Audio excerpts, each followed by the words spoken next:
Doctor Nisar जट साहब, आपका ताल्लुक फैसलाबाद से है, तो वहाँ पर भी कुछ फूड चेन्स पर हमले हुए। शेखुपुरा में एक फूड चेन पर हमला हुआ, उसमें बेचारा एक जो एम्प्लॉय है उसकी जान चली गई। 20-22 के करीब हमले हुए हैं और तलाल चौधरी साहब जो हैं उन्होंने कहा जी कि हम सख्ती से निपटेंगे इन लोगों को।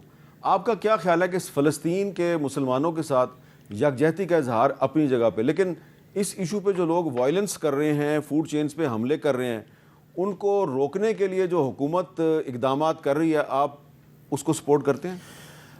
मीर साहब, मैं समझता हूँ कि हुकूमत ने फ़लस्तीन के मामले पर जो है मुस्बत कोई भी काम नहीं किया।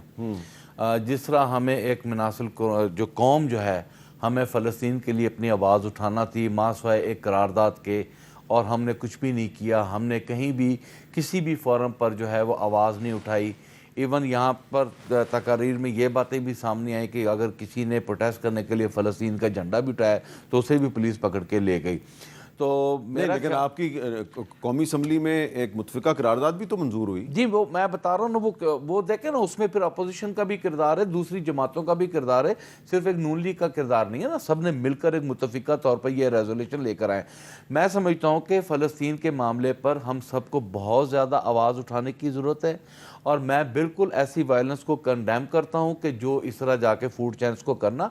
अगर हमने कोई बाइकआउट करना है तो मेरा ख्याल है कि हम मिनासल कौम हमें कर लेना चाहिए। हम एक एजेंडे के तहत जी हमने ये चीज़ जो है पाकिस्तान में नहीं उसको आने देना या नहीं उसका इस्तेमाल करना, तो मेरा ख्याल है कि इसमें कबात भी कोई नहीं है।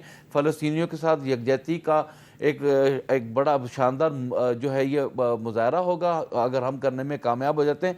लेकिन अगर इस तरह इंडिविजुअली उठकर जाकर उस फूड चैन के ऊपर हमला करना, वहाँ तोड़फोड़ करना, वहाँ नुकसान करना, कत्लो गारत करना, ये अल्टीमेट हमारा अपना नुकसान है, ये किसी का नुकसान नहीं है। मैं तो इस बात को कंडेम करता हूँ, इस तरह नहीं होना चाहिए। लेकिन हुकूमत की रिस्पॉन्सिबिलिटी में शामिल है कि फ़लस्तीन में जो होने वाले मुजालिम हैं, जो उन्होंने अखीर कर दी है, पूरी दुनिया को हिला कर रख दिया है। मेरा ख्याल है कि जो हमारी एक रेजोल्यूशन के अलावा भी हमें पूरी दुनिया में अपनी आवाज़ को उठाना होगा।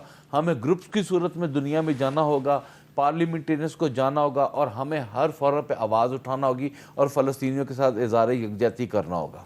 सलीम मांडीवाला साहब, ये बताएं कि एक तरफ हम चाहते हैं कि पाकिस्तान में फ़ॉरेन इन्वेस्टमेंट आए, दूसरी तरफ यहाँ पे जो इंटरनेशनल फूड चेन्स हैं उन पे हमले हो रहे हैं। कराची में भी हुआ, मीरपुर ख़ास में भी हुआ, तो ये इससे कैसे निपटा जाए?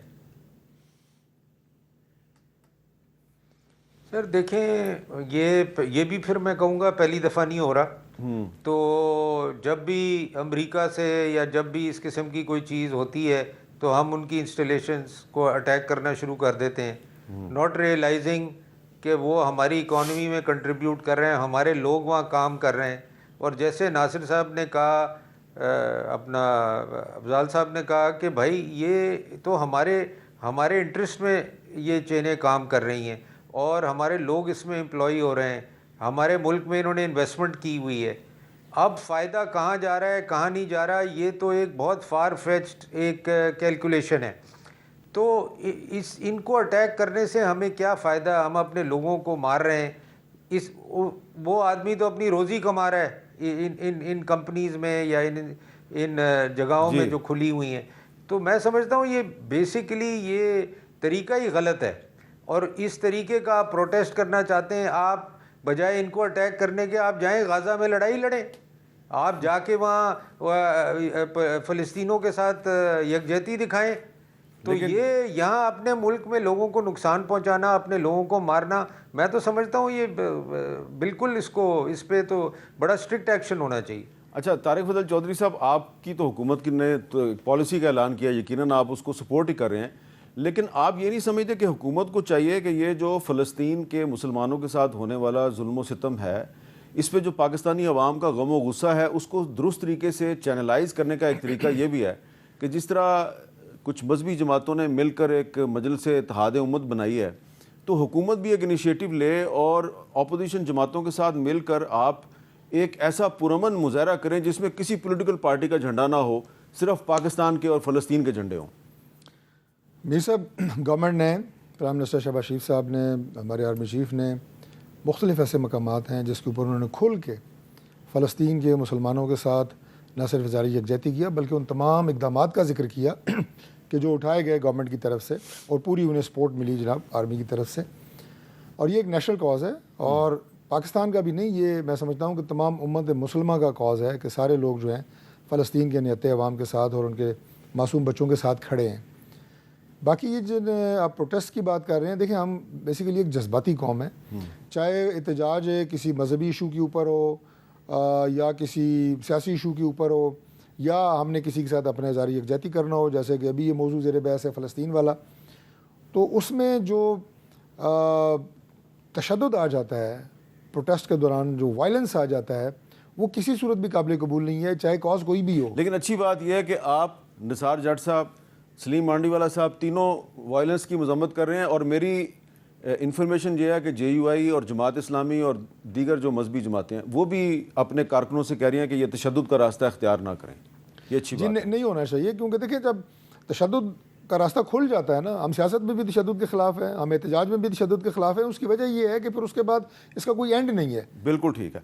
अच्छा, अब आखिर में एक इशू है जी, गुज़श्ता हफ्ते हमारे प्रोग्राम में सिंध के सूबाई वज़ीर नासिर शाह साहब ने इल्ज़ाम लगाया था कि जो उमरकोट का जो बाई इलेक्शन था NA 213 का, उसमें मुस्लिम लीग नून जो है वो जी सपोर्ट कर रही थी तहरीक इंसाफ को। बिलावल साहब ने भी ऐसी बात की। तो अब इस पे जो वहाँ की जो मुकामी मुस्लिम लीग नून के एक रहनुमा हैं इंजीनियर मुनीम खान साहब, उन्होंने अपना एक स्टेटमेंट भेजा। ज़रा मैं चाह रहा हूँ कि उनका भी पॉइंट ऑफ व्यू आ जाए। हमारे जो सदर हैं बशीर मेमन साहब, उनका हुक्म है कि यहाँ पर ये सीट जो है नवाब मोहम्मद यूसुफ तालपुर साहब के जाने के बाद खाली हुई है, अल्लाह उन्हें जन्नत और फिरदौस में जगह अता फरमाए। अभी उनकी जो बेगम मोहतरमा सबा तालपुर 213 पे खड़ी हैं, तो पाकिस्तान मुस्लिम लीग नून जिला उमरकोट जो है वो भरपूर हमायत का ऐलान करती है। यहाँ पर जितने उमरकोट के हमारे वर्कर हैं, सपोर्टर हैं, तो वो मोहतरमा को वोट दें और मोहतरमा को कामयाब करें। अच्छा, अब इस पे मांडीवाला साहब, ये एक मुस्लिम लीग नून वाले जो हैं सिंध वाले, उन्होंने हमें ये स्टेटमेंट भेजा कि जी हमने तो इलेक्शन से पहले पीपल्स पार्टी की उम्मीदवार जो हैं उनको सपोर्ट करने का ऐलान किया था, तो फिर ये इसके बावजूद पीपल्स पार्टी जो है वो क्यों इल्ज़ाम लगा रही है जी कि नून लीग ने PTI के उम्मीदवार को सपोर्ट किया?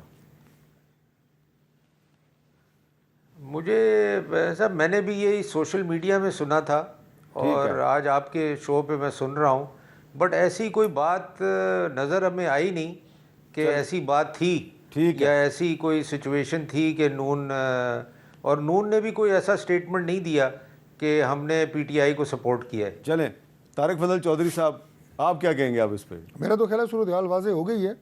हमारे सूबे के जो सीनियर नायब सदर हैं उन्होंने भी अपना बयान आपको भेज दिया है। मांडीवाला साहब ने भी कहा है कि हमें इस तरह की कोई सिचुएशन ग्राउंड पर नज़र नहीं आई। वो हमारे इत्तेहादी हैं और यकीनन हमारा सियासी और अखलाकी फ़र्ज़ यही था कि हम इनको सपोर्ट करते और हमने किया। तो PTI ने मांगी थी इमदाद नून से या नहीं मांगी थी? सिंध में इस इलेक्शन में 84,000 वोट इमरान खान को मिला है, पाकिस्तान तहरीक इंसाफ को मिला है, और ये पाकिस्तान पीपल्स पार्टी के लिए लम्हा फिक्रिया है जो कहते थे ये 2,000 वोट नहीं ले सकेंगे। 84,000 वोट आपका ये कहना है कि मुस्लिम लीग नून ने सपोर्ट नहीं किया लाल चंद को? नहीं किया, लाल चंद माली को नहीं किया। ये पाकिस्तान तहरीक इंसाफ और इमरान खान का वोट है और ये GDA का भी वोट नहीं है। चलें जी, दोनों ने अपना मौक़िफ़ दे दिया है। अब जो पीपल्स पार्टी के कुछ अभी तक इसरार कर रहे हैं कि नहीं जी नून लीग ने सपोर्ट किया PTI को, लेकिन नून लीग की वजाहत जो है वो आपके सामने आ गया।